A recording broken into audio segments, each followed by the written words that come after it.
है। ओम शांति। 2 जून 2025 आज बाबांकर महावाक्य। आज बाबा गुप्त नशा चढ़ाई कहते, तेणु देह अभिमान आमको मरवा पड़ो। जपरी महाभारत देखाई 5 पांडव गुप्त वनवास थे, अर्थ से बंची कर्म करते किंतु कहीं जापर नी से 5 पांडव थे बोली। ठीक से हीपरी आत्म अभिमान स्थिति रही देह अभिमान आमको मरवा पड़ो। ताकू कह ब्राह्मण जीवन, शूद्र जीवन आम नूतन ब्राह्मण जीवन प्राप्त करिया। तेणु सर्वदा बाबा स्मृति रहिबा दरकार। मिठे बच्चे जदि सर्वदा स्मृति रहिबो तेबे दूर रे थिले मध्य साथी रे अछ। स्मृति रहिबा द्वारा साथी रे रहिबार अनुभव भी होता है एवं विकर्म भी विनाश होता है। जेपरी स्मृति सेपरी दृष्टि सेपरी सृष्टि। बाबा परम धाम रचंती, आमे एठी अछु, किंतु जदि बाबा स्मृति रहिबा तो बाबा जेपरी साथी रे अछंती एवं बाबा स्मृति रहिबा द्वारा विकर्म विनाश होता है। प्रश्न, दूरदेशी बाबा निजर संतान माननकु दूरदर्शी करिया पई केउ ज्ञान देउछंती? उत्तर, मनुष्य आत्मा किपरि सृष्टि चक्र रे भिन्न भिन्न वर्ण रे आसुछि एहार ज्ञान दूरदर्शी बाबा ही देउछंती। तुम माने जानुछ एबे आमे ब्राह्मण वर्ण रे अछु। एहा पूर्वरु जेतेबेले ज्ञान नथिला सेतेबेले शूद्र वर्ण रे थिलु, ता पूर्वरु वैश्य वर्ण रे थिलु।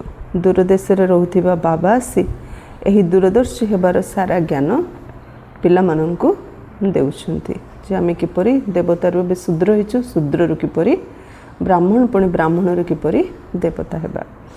गीत जो पिया के साथ है उनके लिए ज्ञान की बरसात है। ओम शांति। जो मैंने ज्ञान सागर को साथी रे अछंती तांको निमंते ज्ञानर वृष्टि होची। तुमे माने बाबा सहित अछ ना, जदियो विदेश रे अथवा जेउठी भी था बुद्धि द्वारा साथी रे अछ ना, बाबा को तो मन पकाउछ ना। जो पिला माने भी याद रे रहउचंती से माने सर्वदा बाबा साथी रे अछंती। जो पिला माने भी बाबा याद रे अछंती से माने सर्वदा साथी रे अछंती। स्मृति रे रहिबा द्वारा बाबा साथी रे रहउचंती एवं विकर्म मध्य विनाश होची। एहा परे पुणी आरंभ होता है विकर्माजित संवत। पुणी जब रावण राज्य आरंभ होता है सेतेबेले राजा विक्रमंकर संवत बोली कहुए। राजा विकर्माजित ताहा विकर्मी। एबे तुमे माने विकर्माजित होच। सत्ययुगरे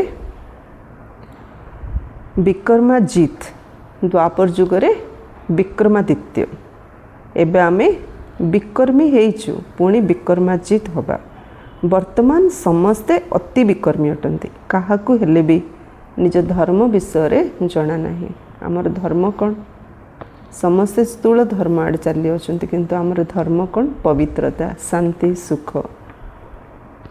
आज बाबा गोटे छोट प्रश्न पचारुचंती। सत्य जुगरे देवता मानकर ए कथा स्मृति रुहे कि आमे आदि सनातन देवी देवता धर्म रटू? जेपरी तुमे माने भावुछ आमे हिंदू धर्म रटू, कहीं कहीं कहउचंती आमे होचु ख्रिस्टियन धर्मर। सेहीपरि सेठारे देवता माने निजकू देवी देवता धर्मर भावंती कि? एसब विचार करियार कथा अटे ना। देवात्मा माने सर्वदा आत्मअभिमानी स्थिति रहुथिले, कौनसी धर्मर भावना ही नथिला। एसब विचार करिवार कथा अटे ना। सेठारे अन्य कौनसी धर्म न थाए जा द्वारा भाबिबे आमे अमुक धर्मर अटू। एठारे बहुत धर्म रही, तेणु चिन्हिबा पई अलगा अलगा नाम रखी देइछन्ते। सेठार तो केवल गोटे धर्म ही रहिबो, सेथिपई कहिबार आवश्यकता नहीं जे आमे अमुक धर्मर अटू। सेमानंकु जणा मध्य न थाए जे कौनसी धर्म थाए बोली, केवल सेई मानंकर ही राजत्व थाए। कौनसी धर्म थाए बोली जणा न थाए, काहेकि समस्त भितरे दैवी गुण संपूर्ण थिला। तेणु सेठी मोर तोर भेद भावना नथिला, समस्त को दबार भावना थिला। तेणु समस्ते सुखी थिले, गोटे धर्म थिला देवा देवा देवा। एबे तुमे जानुछ आमे होचु आदि सनातन देवी देवता धर्मर। आउ काहाकू देवी देवता कहा जाई परिबो नाही।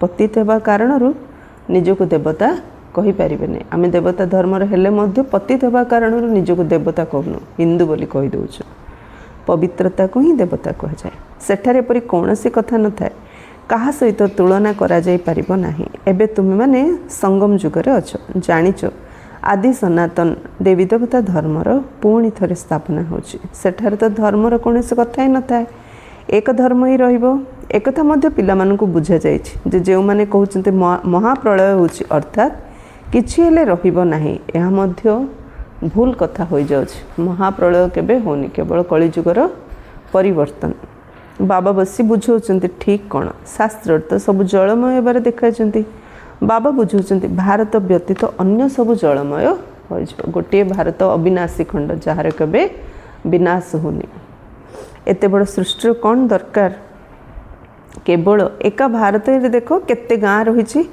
प्रथमे जंगल थिला पुणी से वृद्धि हो चलती सेठारे तो केवल तुमे माने आदि सनातन देवी देवता धर्मर ही रहिबो यह तुम ब्राह्मण मानकर बुद्धि रे बाबा धारण करोचंती अन्य कौन धर्म नथिबो अन्य कौन मत नथिबो केवल एक देवता धर्म अखंड राजत्व एबे तुम माने जानुछ सर्वोच्च शिव बाबा किए तांकर पूजा काहेकि करा जाउछि अरख आदि फूल काहेकि चढ़ाउचंती से तो निराकार अटंती ना अरख फूल चढ़ा अर्थ निज भीतर थिबा अवगुण को बाबा ऊपर चढ़ीदेले बाबा आम पई सुंदर सत्यजुग दुनिया स्थापना करछंती कहउचंती नाम रूपर अलगा किंतु नाम रूपर अलगा कौनसी जिनिस ही न थाए तेबे से किए जहाँ को फूल आदि चढ़ाउचंती प्रथमे प्रथमे तांकर पूजा होची मंदिर मध्य तांकर तैयारी होची काहेकि ना से ही भारत एवं सारा दुनियार संतान मानकर सेवा करछंती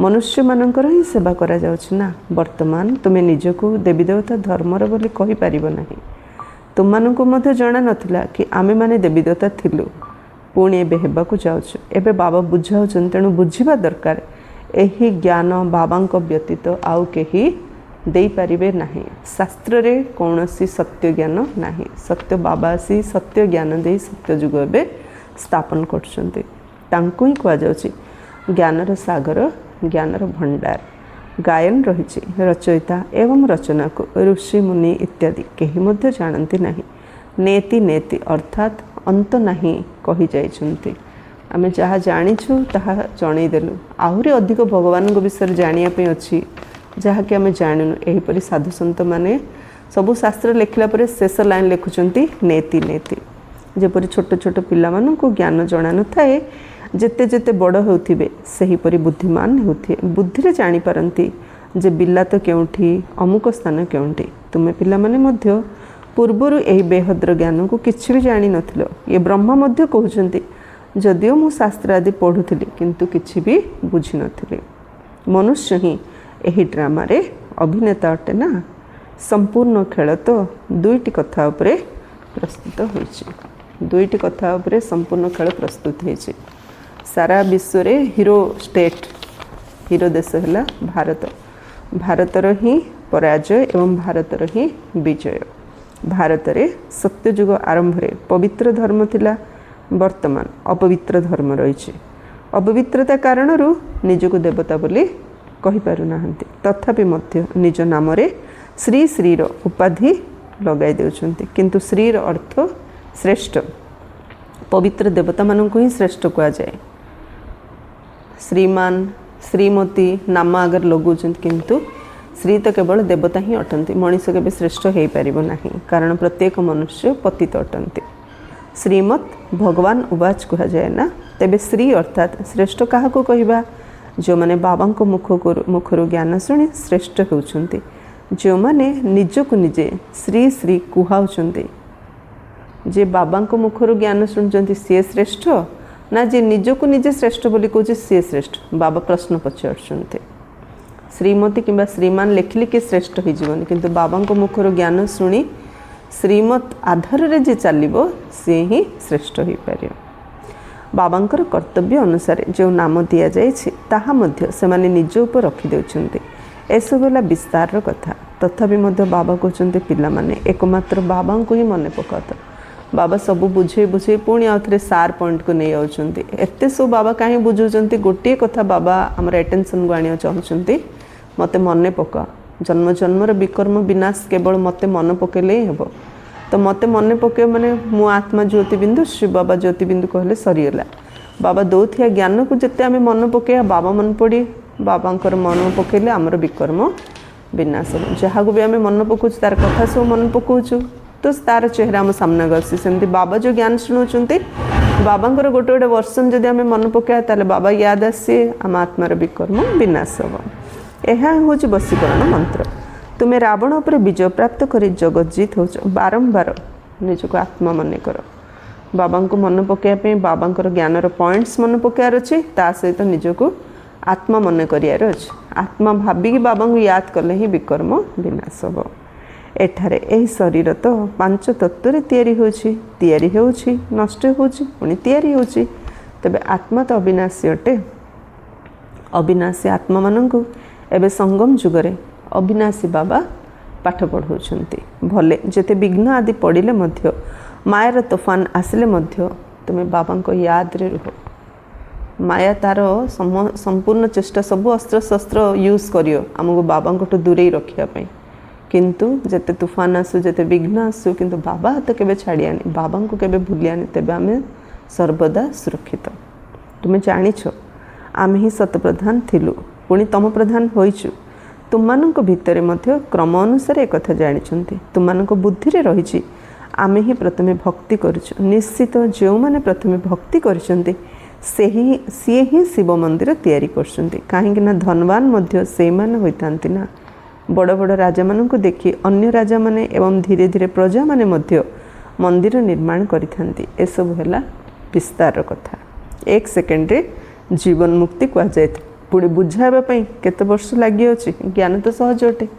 गोटे सेकेंड रे जीवन मुक्ति किंतु बाबा आसी केबे 89 इयर्स हेलानी एते वर्ष ला बाबा ज्ञान शुणिलेनी तथापि कहीं जीवन मुक्ति पाई परनु कारण मझे रहा पुरुषार्थ ज्ञान बुझिया पे मु आत्मा परमात्मा संतान बुझिया पे निश्चय करिया पे गोटे सेकेंड किंतु जन्म जन्मर विकर्म विनाश करिया पे मु पुरुषार्थ करिया पड़ुछि ज्ञान तो सहज अटे सेथिरे एते समय लागे नहीं जेते समय याद रे यात्रा रहिया पे लागि थाए ज्ञान बुझिले 7 डेज कोर्स जे भी बुझी बुझे देबो सुनी देबो किंतु मो बाबा को केते समय मन पकाउछि मो बुद्धि बाबा से तो केते समय जोड़ी रखी परछि एतरे ही मेहनत डाकुचंदी मध्य बाबा आस एठा को आसी हमको पतितर पावन कर एपरि कहूनांती जे बाबा हमको विश्वर मालिक कर समस्ते कहउचंती पतितर पावन कर पवित्र दुनिया सत्य जुग को कहा जाए यह को पतित दुनिया कह पतित दुनिया कहूथिले मध्य निजको केही पतित बोली भाबु नाहांती निज प्रति घृणा आसुनी मो आत्मा पतित हो गलेनी एपरी निज प्रति कार घृणा भावना आसुनी मो बुद्धि तुच्छ हो गलानी एपरी कार निज प्रति घृणा भावना आसुनी तुमे माने का हाथरू खाउन तेणु कहउचंती आमे कोन अछुआ अरे तुमे निजे ही कहउच ना पतित तो समस्त अटंती ना तुमे माने मध्य कहउच आमे पतित एही देवता माने पवित्र अटंती तेबे पतित को कौन कहजिबो गायन अछि ना अमृत छाड़ी विष कहीं खाइल विष तो खराब जिनस अटे ना बाबा कहते ए काम विकार रूपी विष तुमको आदि मध्य अंत दुख दे था 5 विकार रे बाबा विष क्या कहले काम विकार जी आमको आदि मध्य अंत दुख दे देवतार आमको शूद्र करदेला एबे पवित्र रहिले गोटे जन्म पुणी आमे शूद्र ब्राह्मण ब्राह्मण फरिस्ता फरिस्तार देवता हवा किंतु यह को कौन कहीं विष बोली भावुंट जेपरी निशाखोर निशा बिना मदुआ मद बिना रही पारिबो नाही सेहीपरि विकार बिना रही पारु नाहांती बाबा जमदी एग्जांपल देले मनीष जमदी विकार बिना रही पारनी आमको सेमदी बाबांकर याद बिना रही पारिया हबनी प्रति मुहूर्त जमदी मते बाबा को निरंतर मन पकायार अछि गोटे जीवन लक्ष्य रखिया दरकार बाबा मते दुनिया रो किछि लोड़ा नहीं किछि मिलू कि न मिलू किंतु निरंतर जोगी निरंतर तुम स्मृति रे किपर रहिबी गोटे संकल्प रहिया दरकार लड़ाई समय रे तांको मद पियाई निशा चढ़ाई युद्ध भूमि को पठाई दिथांती निशा मिलला बास भाबंती आमको एपरी करिया को हेबो एमानकर मरिबा को डर न थाए जेउठा कहले सेइठा को बोमा नहीं बोमा सहित पड़ी जाई थांती मद पीले निजे मरिकी अन्य मारिया जमती डरू नाहंती सेमती बाबा याद रहिले आमे ए शुद्र जीवन रु मरिया कि अन्य को परिवर्तन करने आमे डरियानी सेबारे आमे सही परी आगो को बढ़ी पारिया माया सहित आमे युद्ध लड़ी जीति पारिया। आगरु तो केवल पढ़ुथिल पेटरु मुसळ बाहर करी पुणी एपरी कले एबे तुम माने जानुछ जे पांडव किए कौरव किए गायन मध्य मुसल अर्थात मिजाइल युद्ध लगी सठिक कथा एबे तुम माने वास्तव में देखुच पेटरु मिजाइल बाहरला मुसळ बाहरला अर्थ कौन कौन सी कथा पेटरे मिलूनी कहते अर्थ कौन ना सबू कथा बुद्धि रे रोज बुद्धि ही आमे सब तैयारी करछु बुद्धि को पेट सहित तुलना करदेले आत्मार बुद्धि को शरीर पेट सहित तुलना करदेले तुम्हें माने स्वर्गवासी हेबापई पांडव माने जीव दशार अर्थात जी थाउ थाउ देह अभिमान रु मरिया पई पुरुषार्थ करथिले तुम्हें माने एबे एही पुराना शरीर को छाड़ीबार पुरुषार्थ करछ कहूछ ना ए पुराना जोता छाड़ी नुआ नेबु बाबा पिला मानकु ही बुझाउछन बाबा कहउछन मु कल्प कल्प आसुछि मोर नाम होछि शिव शिव जयंती मध्य पालन कर भक्ति मार्ग पई केते मंदिर आदि तैयारी करछन्ती नाम मध्य बहुत रखि दैछन्ती देवी मानकर मध्य सही परी नाम सब रखि दउछन्ती वर्तमान तुम मानकर पूजा होछि एक कथा मध्य तुमे माने ही जानुछ जानकर आमे दिने पूजा करथलु से आजी हमकु पढाउछन्ती जो भगवान को आमे दिने पूजा करथलु भक्त होइगी चरणर दास बोली कहते आज से भगवान बापा रूप में पालना दौरान टीचर रूप में शिक्षा दौरान सावधान दौरान पाठ पढ़ाऊँ जो लक्ष्मी नारायण आम पूजारी थिलु एबे आमे निजे सही बळी होछु जहाँ को पूजा करथलु से पढ़ाउछन्ती आ जहाँ को आमे भगवान भाभी लक्ष्मी नारायण को पूजा करथलु आमे निजे सही परि एबे नारी रु लक्ष्मी नररु नारायण होछु एही ज्ञान बुद्धि रे अछि स्मरण करूथाओ एवं पुणी अन्य मानक मध्य शुणाओ बहुत अच्छी जो मैंने धारणा करि पारु नाहंती बाबा कहते अधिक धारणा न करि पारले किछि जाय आसनी जोगयुक्त होई रहिबार धारणा तो करछु ना अन्य सब धारणा न करि पारले मध्य गोटे धारणा कर मते निरंतर बाबा को याद रहियार अछि ए गोटे धारणा कर एटा सहज और एथिरे हम बहुत प्राप्ति होछि बाबा कहते अधिक धारणा न करि पारले किछि जाय आसनी जोगयुक्त होई रहिबार धारणा तो करूछ ना ज्ञान मध्य शुणुछ जोग करिया पे धारणा मध्य करूछ जोग पे सेवा मध्य करूछ जोग पे तेणु बाबा कहले अन्य किछि धारणा न कले मध्य जोगयुक्त होई रहिया पे धारणा करिया पे पुरुषार्थ कर बाबा को ही याद करि चलो जो माने मुरली सुनाई पारु नांती से माने केवल एठारे बसी स्मरण करंतु एठारे कोनोसी बंधन बा अडुआ तोडा कथा आदि नाही मुरली न शुणी पारे मन द्वारा आम समस्त पाखे बाबा संदेश पहुँचे पारे मन द्वारा आम अन्य मानकर सेवा करें घरे पिला छुआंकर कार्यकलाप देखी से ही निशा हजि जाउछि एठारे चित्र मध्य रखा जाइछि काहाको भी बुझाइबा तो बहुत सहज लोक माने तो गीता आदि पूरा कंठस्थ कर दउछन्ति सिख मानकर मध्य ग्रंथ कंठस्थ ही रही है तुमको कौन कंठस्थ करिया को अर्थात मन रखिया हबो बाबा कौन कहले लोक माने गीता कंठस्थ करछन्ति सिख माने तांकर ग्रंथ कंठस्थ करछन्ति आमको तो एपरी कौन सी कष्ट परिश्रम कर्म नाई बाबा को केवल मन पकैया किछि कंठस्थ करिया नाई ना शास्त्र ना ग्रंथ ना प्रार्थना ना श्लोक बस मो आत्मा परमात्मा संतान बाबा सर्वदा मो साथी अच्छे एति तो मन रखा अति सहज आठ सहज पुरुषार्थ दुनिया रे किछि नहीं एत बड़ प्राप्ति ता सामना रे पुरुषार्थ अति सहज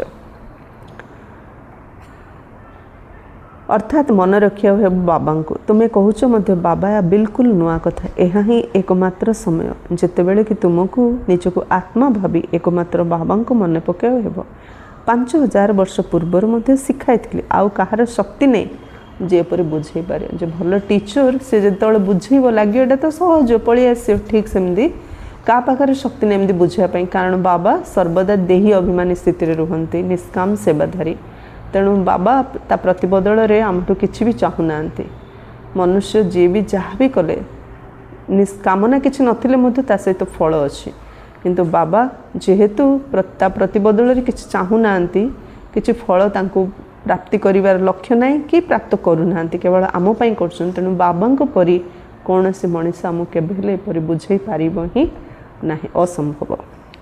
ज्ञान सागर तो केवल बाबा ही अटंती, अन्य कहीं ज्ञान सागर हो पारे ना। ज्ञान सागर बाबा ही तुम मानक बुझाऊँच। आजिकल एपरी बहु साधु सन्त आविर्भाव होती जे कहते मु अवतार नहीं। प्रकृति में आम समस्ते गोटे गोटे अवतार, आम आत्मा शरीर अवतरण कले माने अवतार। से सत्यर स्थापन केते विघ्न पड़ुछि, किंतु गायन रही सत्यर ना हलिब दहलिब किंतु बुड़ीब ना। समस्ते निजक भगवान बोली कहि दउछन, तेणु भगवान निजे आसी जो भगवान कहते किए जापर ना। से बाबा कहते सत्यर ना हलिब डुलिब मात्र केबे बुड़ीब ना। एबे तुम माने बाबा पाख आस, तेणु तुम मन में केते खुशी रहिबा उचित। आगरू तीर्थ यात्रा आदि को जाऊथिलो से समय तुम मानक मन में कौन संकल्प आसला, एबे घर द्वार छाड़ी एठक आस, तेबे कौन ख्याल आसी? जो तीर्थ जाऊे आम कौन भावुले भक्ति जो बाबा पाख मधुबन जाऊँ आम कौन भावुँ? मधुबन गले मु बाबा घर जाऊँगी, केते खुशी लगुच। तीर्थ गले लोक जाऊे फेरी ना नहीं जना नाला, मनरे भय रोला, किंतु बाबा घर गले मनरे खुशी आस। आम बाप दादा पाख जाऊँ, बाबा एक कथा मते बुझाइछन्ति जे मते ही शिव बाबा कहा जाउछि, जहांको मध्यरे प्रवेश करछि से होछन्ति ब्रह्मा। कुटुंब रही था ना, प्रथम वंश होछि ब्राह्मण मानकर, पुणी देवता मानकर कुटुंब होता है। एबे ब्राह्मण मानकर वंश, देवता मानकर कुटुंब। एबे दूरदेशी बाबा संतान मानक दूरदर्शी कराउछन्ति। तुम माने जानुछ आत्मा किपरि सारा चक्र रे भिन्न भिन्न वर्ण रे आसीछि, एहार ज्ञान दूरदर्शी बाबा ही देउछन्ति। तुम माने विचार करछो जे एबे आमे ब्राह्मण वर्णर अटु, एहा पूर्वरु जेबे ज्ञान मिली नथिला सेतेबेले शूद्र वर्णर थिलु। आमर हेउछन्ति ग्रेट ग्रेट ग्रैंड फादर आदि पिता ब्रह्मा, ग्रेट शूद्र, ग्रेट वैश्य, ग्रेट क्षत्रिय, तांको पूर्वरु ग्रेट ब्राह्मण माने थिले। एई कथा सबु बाबांको व्यतीत अन्य केही बुझाई पारिबे नाही। एहाकू दूरदर्शी ज्ञान कहुच्छे। दूरदेशर बासिंदा बाबा आसी दूरदेशर समस्त ज्ञान संतान मानकू देउछन्ति। तुम माने जानिछ आमर बाबा दूरदेशरु ब्रह्मा बाबांको शरीर को आसी थांती, तेणु आमे बाप दादा बोली कहिथा। एहा परदेश पर राज्य अटे, शिव बाबांकर निजर शरीर नाही एवं से होचन्ति ज्ञानर सागर, स्वर्गर राज्य मध्य तांकू देबाकू हेबो। बाबांकर जेहेतु निजर शरीर नाई, तेणु बाबांकर कौनसी इच्छा कौनसी कामना ही नाई। सी आसीचंती आमको स्वर्गर राज्य दबापाई। श्रीकृष्ण तो दे पारिबे नाही ना, श्री बाबा ही देबे। श्रीकृष्ण को बाबा कुहाजिबो नाही, बाबा राज्य देउछंती, बाबांको ठारु ही संपत्ति मिलुछि। एबे हद्र संपत्ति नबा शेष होउछि। सत्य जुगरे तुम मानकर ए कथा मने रहिबो नै जे आमे संगम रे 21 जन्मर संपत्ति नैथिलु। एक कथा वर्तमान जानुछु जे आमे 21 जन्मर संपत्ति अधा कल्प पई नेउछु। 21 पीढ़ी अर्थात पूरा आयु, अर्थ सत्य त्रेता जुगरे आमर केबे अकाल मृत्यु हबनी। आज का पाखरे केते संपत्ति थाओ, किंतु सब संपत्ति एकाठी करी सडनली मरि जीवो, से संपत्तिर से उपभोग करि पारियोनी, अन्य कहा पई जमा करिके चलीगला। किंतु आमे 21 जन्म पे भी जमा कर। 21 जन्म पूरा कंप्लीट 150 वर्ष सत्य जुगरे, 125 वर्ष त्रेता जुगरे कंप्लीट उपभोग करिया। तेणु बाबा कहते पीढ़ी 21 पीढ़ी माने पूरा आयु। जब शरीर बुढ़ा हेबो तेबे जथा समय शरीर छाड़िबो। जेपरि सर्प पुराणा काति छाड़ी नुआ नहीं थाए, आमे अभिनय करी करी आमर शरीर मध्य पुराणा हो जाए। सर्पर काति छाड़ला परे आमे आत्मा ए शरीर छाड़ी जीवा। सत्य त्रेतारे कौन सी दुख कष्ट अशांति भय मनरे नथिबो। तुमे माने सच्चा सच्चा ब्राह्मण अट। तुम मान को ही भ्रमरी कह जाए। तुमे माने कीट मानक अर्थात पतित आत्मा को निज समान ब्राह्मण करोच। प्रथमे कहले बाबा सर्प समान देहर अभिमान को त्याग करछ। द्वितीय बाबा कहले भ्रमरी परी पक्षी कीट रूपक मनीष को ज्ञान शुणे शुणे भू ज्ञानर भू भू करिकी आमे पतंग कर दउछु।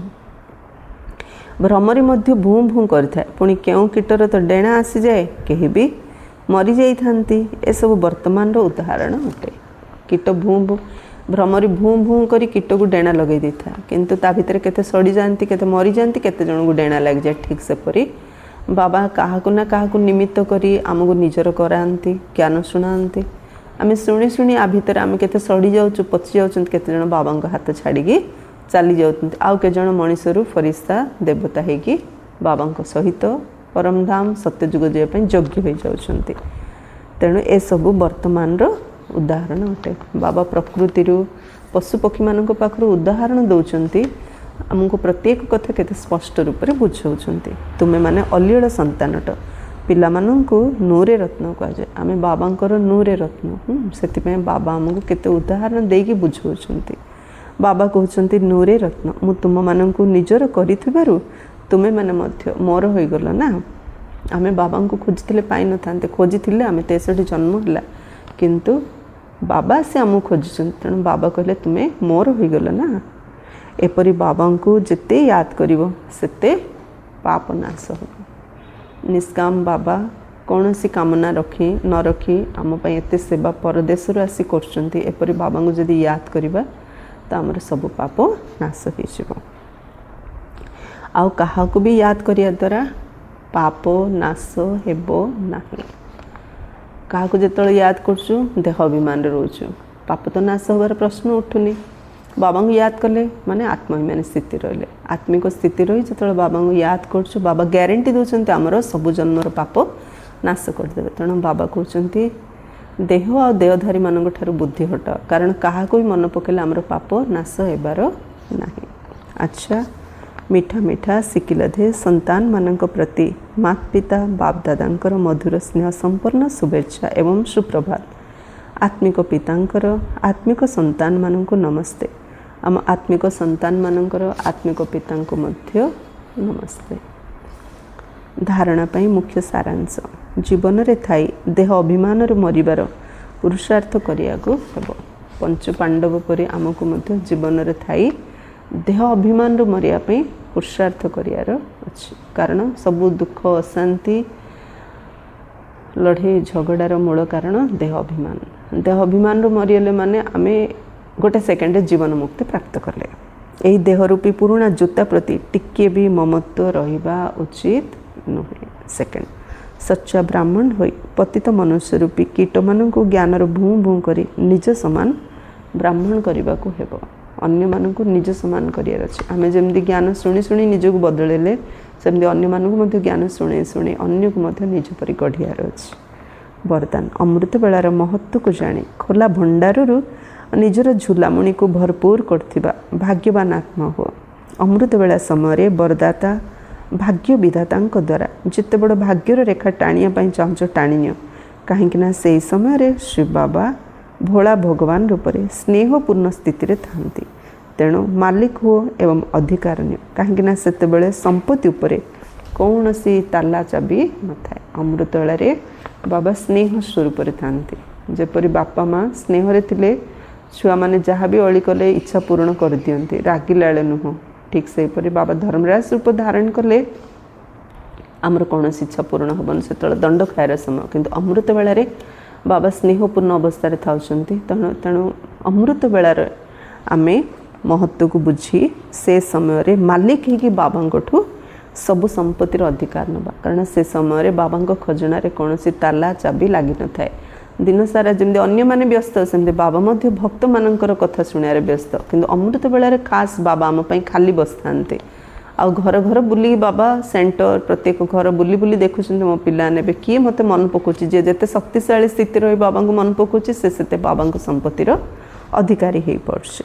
तेणु से समय केवल मायार बाहानाबाजी को छाड़ी गोटे संकल्प कर जे मु जे भी अटे जेपरी भी अटे बाबा आपणकर ही अटे। से बाहानाबाजी करनी। बाहानाबाजी अर्थ निद लगुच रात सोला डेरी है बेसिक परिश्रम पड़गला कौन करी केते काम अच्छी केते प्रकार बाहाना आम कर बाबा कौन कहते सब बाहानाबाजी छाड़ कहीं अमृतला कौन भावी आम ठीक रे जानी पारने ता पूर्व दिन जहाँ जहाँ कर अमृतला से कथा ऑटोमेटिक आम माइंड को आसी जाऊँगी। तेणु बाबा कहते गोटे संकल्प कर बाबा मु जी भी अटे जेपरी भी अटे आपणकर अटे जहाँ भी मन में आस बाबा को समर्पण कर। गोटे कथा बाबा मु जी अटे जेपरी अटे आपणकर अटे। मन बुद्धि को बाबा को अर्पण करी हृदय सिंहासन अधिकारी हो जाओ। ताहले बाबांकर सर्वसंपत्ति निजर संपत्ति भली अनुभव हम। बुद्धि को बाबा पाखे समर्पण करार अच्छे, चंचल मन को बाबा पाखे समर्पण करार अच्छे, तेबे बाबांकर हृदय सिंहासन आम अधिकारी हो पारिबा। तार प्रतिबदल रे बाबांकर सबु संपत्ति निजर परि अनुभव करिया। स्लोगान सेवार जदि स्वार्थ मिसी रही तेबे सफलता मध्य मिलामिशी मिले। तेणु निस्वार्थ सेवाधारी हो, सेवा कले माने फल निश्चय मिले। तेणु से किसी स्वार्थ मिक्स करियानी, जदि स्वार्थ मिक्स कले फल मध्य मिक्स होगी आसब। गणी गणी सेवा कले गणी गणी मिल। जदि आम दिल सहित खोला दिल सेवा कले कौन बिना स्वार्थ रे तो खोला दिल रे बाबा आम सबकि प्राप्त करिपारिबा। तेणु निस्वार्थ सेवाधारी हो, अव्यक्त इशारा आत्मिक स्थिति रे रहिबार अभ्यास करो एवं अंतर्मुखी हो। एभली केही भी ब्राह्मण नथिबे जे कि आत्माभिमानी हेबार पुरुषार्थ करू नथिबे। एमदी के ब्राह्मण नथिबे जे आत्माभिमानी हेबार पुरुषार्थ करू नथिबे, कारण हमर फर्स्ट लेसन ही होची मु आत्मा। किंतु निरंतर आत्माभिमानी स्थिति रहिबा जहाद्वारा कर्मेन्द्रिय मानक उपरे संपूर्ण विजयी होथिबो। प्रत्येक कर्मेन्द्रिय शतप्रधान स्वच्छ होथिबो। देहर पुराणा संस्कार एवं संबंध ठारू संपूर्ण मर्जीवा हो जिबा। एथिपाई अंतर्मुखी हो। ए पुरुषार्थ आधार रे आग नंबर रे बा पछ नंबर रे आसीबो। आत्मा कौन आम जानले, आत्मा पाठ आम पढ़ले समस्ते आम जानले, बाबार पिला माने आम जानले जे मु देह नु मु आत्मा। किंतु निरंतर आत्माभिमानी स्थिति रे रहिबा जद्वारा आम निजर कर्म इंद्रिय उपरे संपूर्ण विजय प्राप्त करिया। द्वितीय रे कर्म इंद्रिय आमर शतप्रधान स्वच्छ हो। तृतीय रे देहर पुराणा संस्कार एवं संबंध ठारू आम संपूर्ण मरीजा। आत्माभिमानी स्थिति रही माने एक बाबा ही आमर संसार, ना ए देह ना ए देहधारी, सबुठू बुद्धि हटिଯିव। से बाबा कहले अंतर्मुखी हो। अंतर्मुखी पुरुषार्थ आधार रे ही आम नंबर 1 रे आसवा कि नंबर लास्ट आसे। जो अंतर्मुखी हेले नंबर 1, बाह्यमुखी हेले नंबर लास्ट, आत्माभिमानी हेले नंबर 1, देहाभिमान रे आसले नंबर लास्ट, बाबा याद रहिले नंबर 1, बाबा को भूलिले नंबर लास्ट। से बाबा को याद रही आत्मिक स्थिति रही सर्वदा आमको अंतर्मुखी हो रही। अच्छा, ओम शांति।